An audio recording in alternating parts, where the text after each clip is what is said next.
moved here for a change, so stop trying to recreate the life you had back home. Guys, I get it. Nobody appreciates getting a good buzz from a cold Budweiser on the back of a bass cat more than your boy.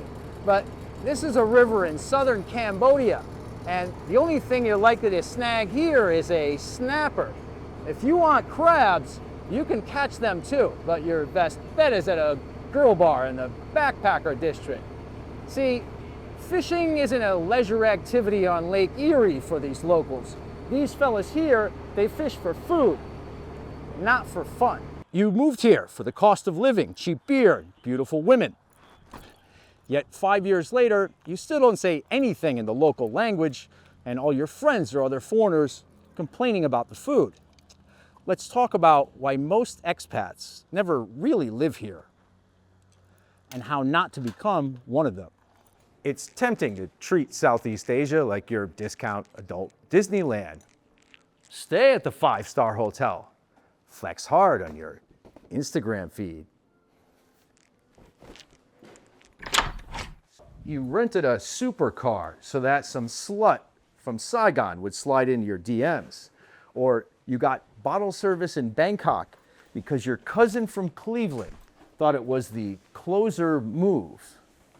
You flyover people are too funny. You see a lot of guys here who are broke back home, so they rent a $700 villa, hire a maid, and throw around $1 million VND like they've just exercised stock options from a hot tech startup.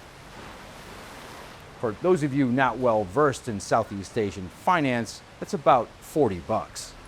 You'll see dudes balling out like they're some Chinese billionaire from Beverly Hills, and it's not impressive, it's insulting. You're not helping yourself or anyone else by overpaying for everything and acting like you had it like that back at home. Come on, bro, we can see the starter home you lived in San Antonio on your social feeds. There's a guy who I once considered a friend, but he likes to front real hard like he's on the cover of Forbes every time he's in a foreign country. He hired a private driver who was supposed to handle me when I landed in Hanoi to hang out with him. Back home in the States, he drives a Subaru and goes to the supermarket. Yet somehow here in Southeast Asia, he qualifies for some sort of special social class. The relationship has been on the rocks lately, and it is due time for a divorce. Here, let me rehearse this with you guys. Knock, knock, knock. Bro, I came here to break up with you. It's over, and it's not you, it's me. I'm just not high class enough for your high and mighty antics, so I'm giving you your CDs back. Another friend of mine in Thailand truly is a trust fund kid. He's got millions in the bank, the means to buy anything a man could want. His brother bought a Ferrari California with the funds their father gave them. My guy, catch him on Khao San Road counting his coins wearing $60 Skechers and those bowling shirts like Charlie Sheen on 2.5 Men. He's wasted more before midnight than I'd make in a month just so the two of us could have a good time. But he hides his wealth, so you'd never know it. Why? He understands the game here. It's about fit, not flash.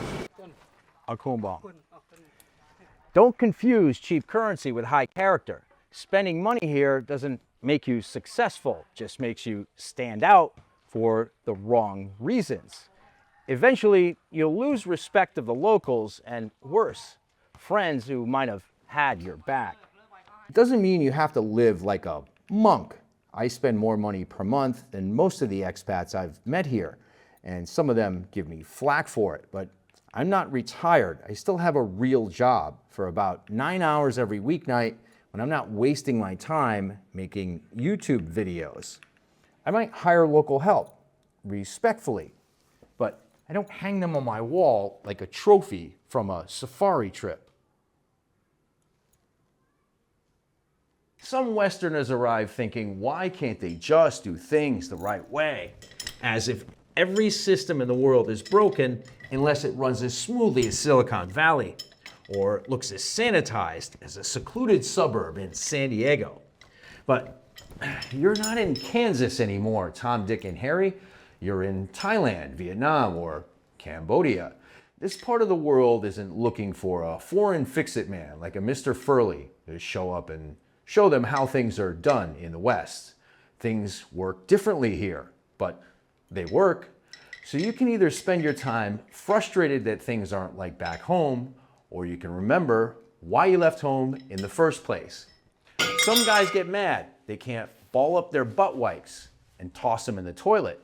They've got a hazmat trash can for that, and this bum gun, which does take some getting used to, but nothing says fresh like a shower for your hole. Some foreigners go too far with the cultural cosplay, like this one, the obligatory conical hat costume.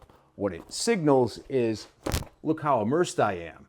What it really says is you're about to take a selfie in Saigon. Officially known as non la, it's a cultural symbol in Vietnam, but doesn't fit in your duffel bag, dude.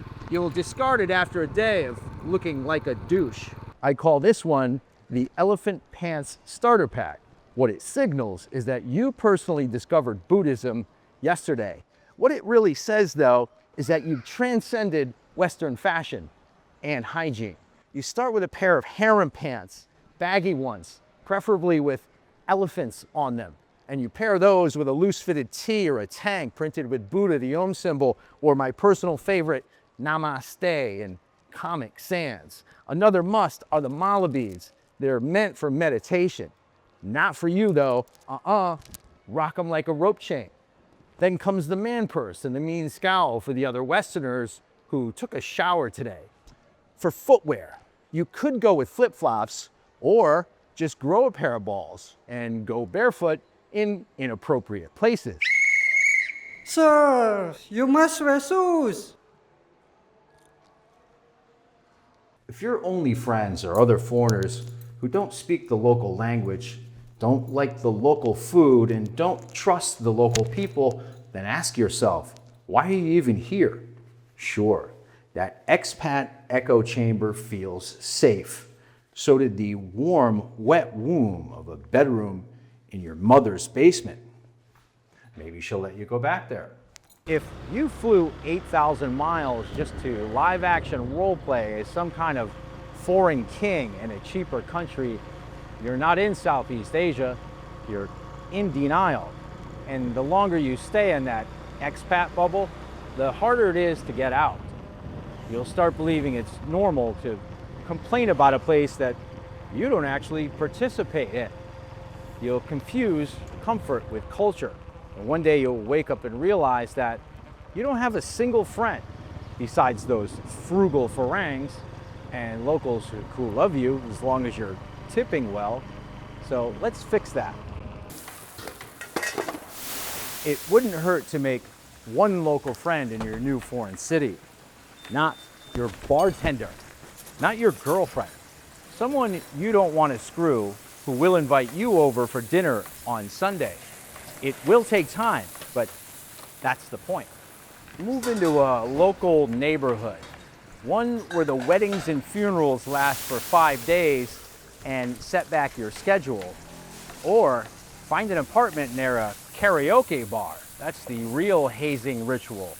It'll allow you to join the fraternity of other foreigners who have heard all that howling. Eat at local restaurants with no English menu. Just make sure that your meal wasn't hanging on to hope for a jailbreak from the Humane Society. Learn some functional or fun words and phrases.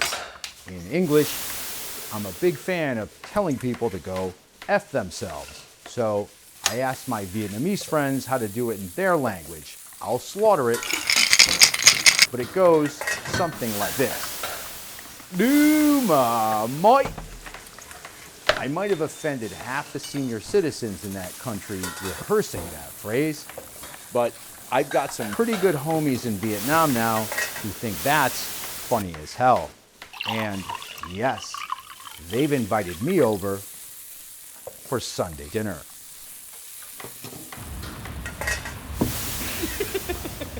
There are plenty of expats here who have figured out how to do their sport fishing and sport f***ing without being a total farang. They've also probably learned to stop telling the locals how to fix everything. And they might have made a few friends who aren't from Florida. You don't need to become a cultural ambassador.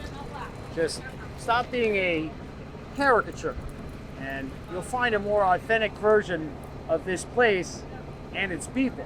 And just maybe a better version of yourself. I'll see you guys in the next video.